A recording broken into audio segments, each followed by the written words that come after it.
Hello friends, आज आपण पाहूया युनिट नंबर 3.8 नानीज ग्लासेसवरचे question answers. Look and say.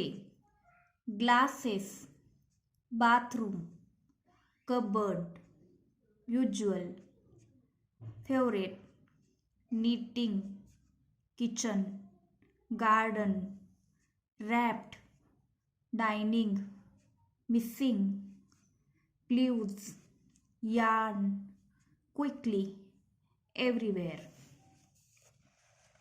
Next, read aloud the following words and their meanings. Knitting. तर knittingचा अर्थ काय आहे?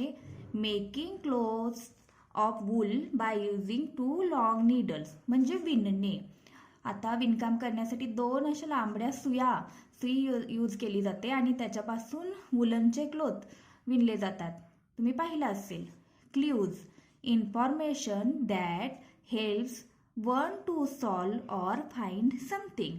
तर क्ल्यूचा अर्थ आता तुम्हाला माहितीच आहे. जे छोटीशी इन्फॉर्मेशन, त्याच्यावरून तुम्ही एखादं कोडं सॉल्व करू शकताय किंवा एखादी गोष्ट शोधू शकताय. रॅप्ड म्हणजे covered with some material. Wrapping तुम्हाला माहितीच आहे. म्हणजे आपल्याला गिफ्ट मिळतात ते कलरफुल कागदांमध्ये रॅप्ड असतात. यार्न म्हणजे लोकर. Thread or wool used for knitting म्हणजे लोकर. Listen to the story, read it aloud. आता तुम्ही जी स्टोरी ऑलरेडी पाहिलेली आहे नानीज ग्लासेस, ती तुम्ही ऐकायची आहे आणि मोठ्यानं वाचायची आहे. Listen to the following pairs of words and repeat them. Lose, lost. Spend, spent. Find, found. Keep, kept. Say, said. Wrap, wrapped. Has, had. तर हे काय आहे? लूस म्हणजे वर्तमान काळ आणि भूतकाळ. लूस म्हणजे हरवणे आणि लॉस्ट म्हणजे हरवला. तसंच हे स्पेंड म्हणजे खर्च करणे. स्पेंट म्हणजे खर्च केला. म्हणजे तुम्ही तुमचा वेळ अभ्यास करण्यात स्पेंड केला की TV बघण्यात स्पेंड केला. तसं हा भूतकाळ म्हणजे एखादी क्रिया, ॲक्शन जी घडत असते तो आहे लूज. आणि लॉस्ट म्हणजे ऑलरेडी घडलेली आहे. हा इथं भूतकाळ यूज केलाय. ह्याची तुम्ही प्रॅक्टिस करायची आहे. Answer the following questions in one sentence each. एका सेंटेन्समध्ये, एका वाक्यामध्ये तुम्हाला आन्सर करायचं आहे. What did Nani lose? नानीनं काय हरवलं होतं? जर इथं आता इन वन वर्ड असतं तर तुम्ही काय आन्सर केलं असतं? ग्लासेस. नानीनं तिचा चष्मा हरवला होता ना, तर ग्लासेस लिहिलं असतं. पण इथं काय सांगितलेलं आहे तुम्हाला? In one sentence. तर मग आपण लिहूया, Nani did lose her glasses. Next, where did the boy search for the glasses? बॉयनं, त्या मुलग्यानं कुठे कुठे सर्च केलं बरं ग्लासेससाठी? तर मग तुम्ही लिहू शकता, inside the cupboard, under nannies chair, on the dining table. आणखी कुठं शोधलं सांगा तुम्ही? In the bathroom. तर आपण इथं इन द बाथरूम सुद्धा लिहू शकता. नंतर, where did the boy find the glasses? The boy found glasses in the knitting yarn. तर विणकामाच्या लोकरीमध्ये त्याला ते ग्लासेस सापडले होते ना, तर इथं हे आन्सर लिहायचं आहे. नेक्स्ट आहे, कंप्लीट द फॉलोविंग टेबल. आता इथं तुम्हाला 2 टेबल दिलेले आहेत, वन आणि मेनी. ठीक आहे. तर आता वन आणि मेनी म्हणजे एक वचन आणि अनेक वचन करायचं आहे. चेअर, जर एक चेअर असेल तर आपण काय म्हणतो? चेअर. आणि अनेक चेअर असतील तर आपण काय म्हणतो? चेअर्स. तसंच टेबल, मग मेनी टेबल असतील तर आपण त्याला काय म्हणतो? टेबल्स. ठीक आहे. तर बेड, एक बेड असेल तर आपण काय म्हणतो? बेड. आणि अनेक असतील तर बेड्स. तसंच कबर्ड, कबर्डचं काय येईल? कबर्ड्स.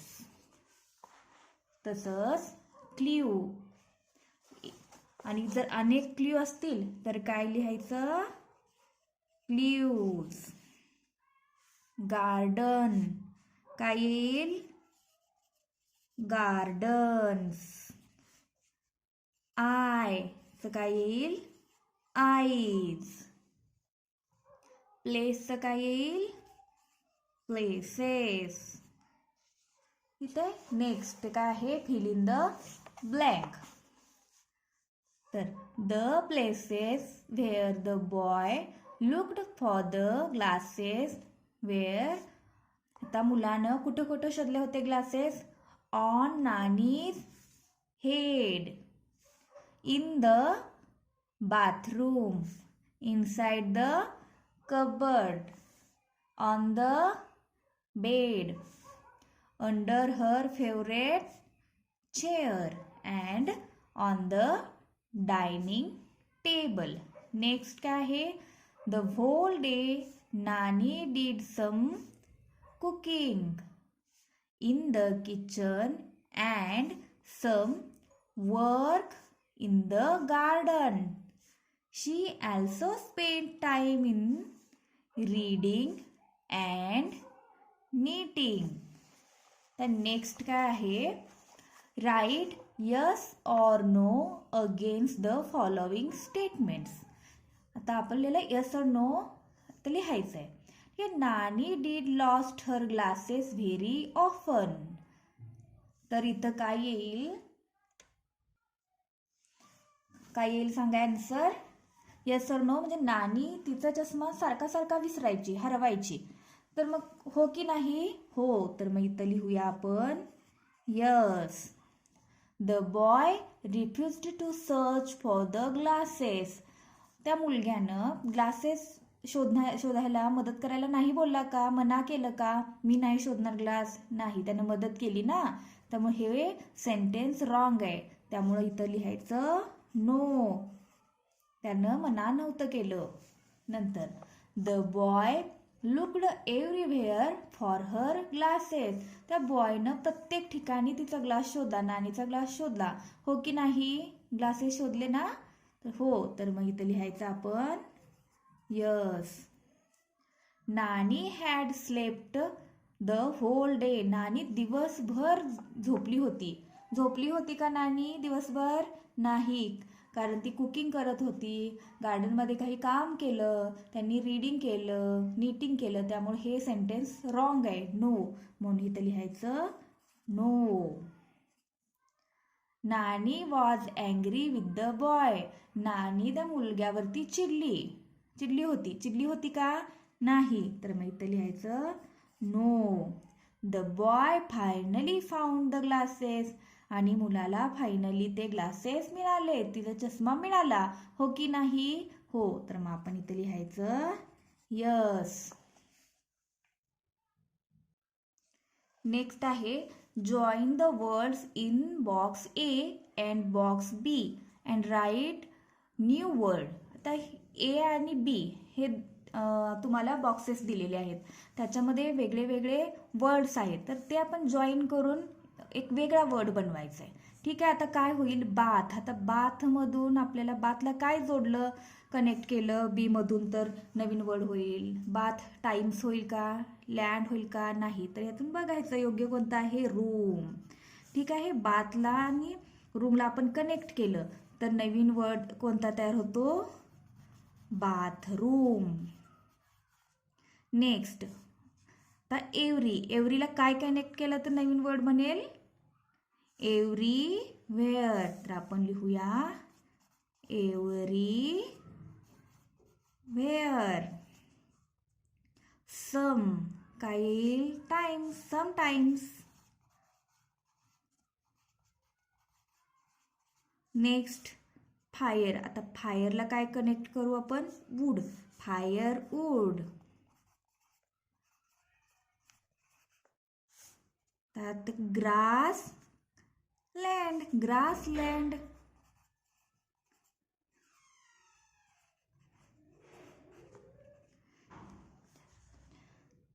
जर तुम्हाला व्हिडिओ आवडला असेल तर चॅनलला सबस्क्राईब करा आणि व्हिडिओला लाईक करा. थँक्यू.